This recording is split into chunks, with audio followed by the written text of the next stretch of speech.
kasta dalka joogo dhammaantood meel kastay joogaanba waar wixii shalay Soomaali ka socon waayay maanta Soomaaliland ma ka soconaya war ma waxa soconaya lima taquluuna ma la tafcaluun bi ilaahay war ma waxaad oranaysaan iyo waxaad sameynaysaa way kala duwayn ilaahay baa yidhi atamuruna an-nas bil birri wa tansawna anfusahum wa antum tatluna al-kitaba fala taqilun habeen walba rag baa ka sheekeeya wixii Soomaali kala irdhay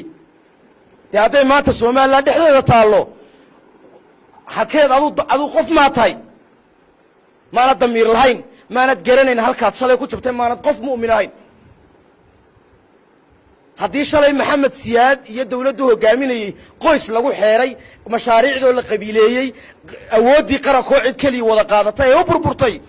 tani mayna u burburayna u dhimanayna haddaan la hagaajinin ragga qaar baa meelaha yidhahdaan saaxiibnaay Soomaaliland waa muqaddas waa been wax muqaddasa kitaabka Ilaahay baa jira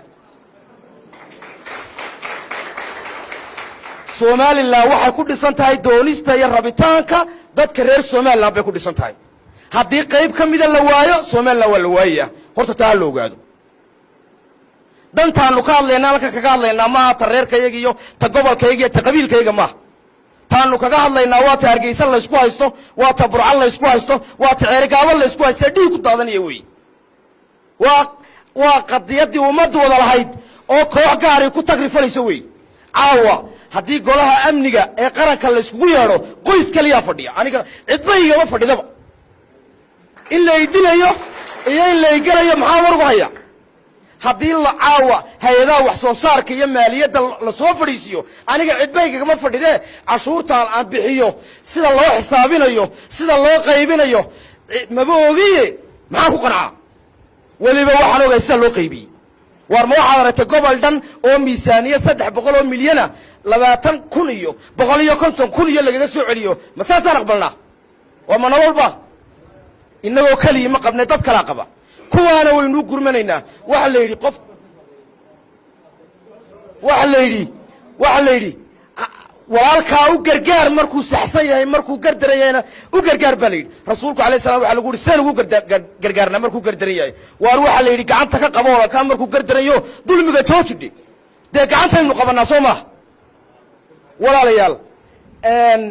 qodob kala ku daraya maanta kuraasida dalka un lama kala qaadanin waxa la kala qaatay mashaariicdii dalka iyo lacagtii dalka soo baxda ayaa cid gaar maxaa la yiraahdaa loogu raray loogu dhisay loogu qalay xoolaha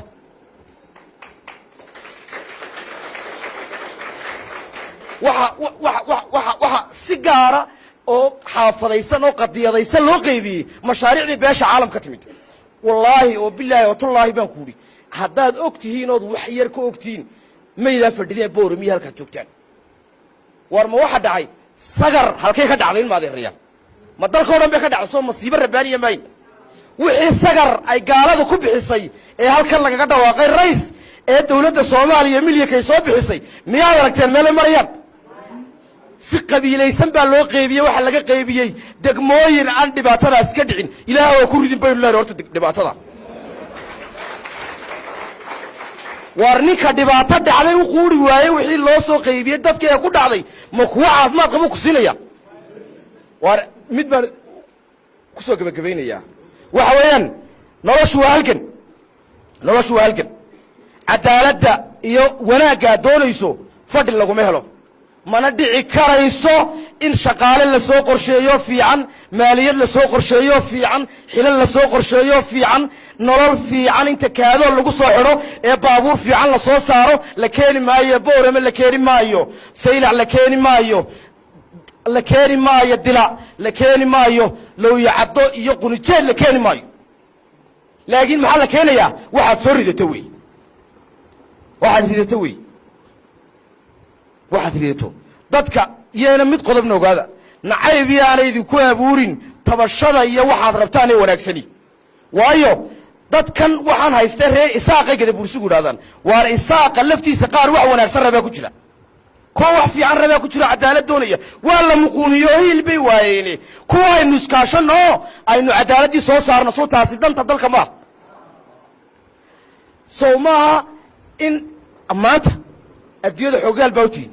dowladdii tigreega weynada halka fadhiday ee iyadu qaadatay kuraasidii ee maxkamaddii qaadatay ee lacagtii qaadatay ee telecommunicationkii iyadu xukuntay ee maxaa la idhahdaa bariiskii iyo tamaandhadii dalka laga beeray iyadu qaadatay qori laguma ridin xabad laguma ridin jabhad laguma ridin maxaa lagu riday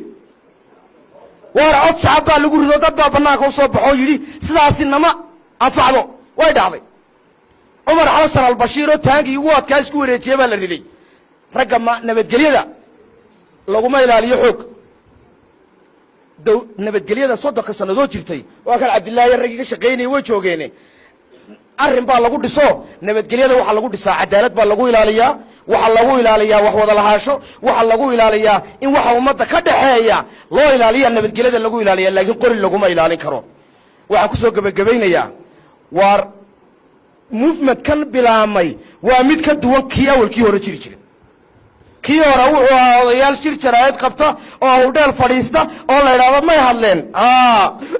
iska calaacalaan oo masaakiina iska calaacalaan waxa weeyaan waa la isku soo gaadhay waxa weeyaan wanaaggii dalkan baa la doonayaa haddii ay cid gaari yeelatana injirka labada dhinac lahayo dee soo uma sii daynown aad iyo aad baad u mahadsantihiin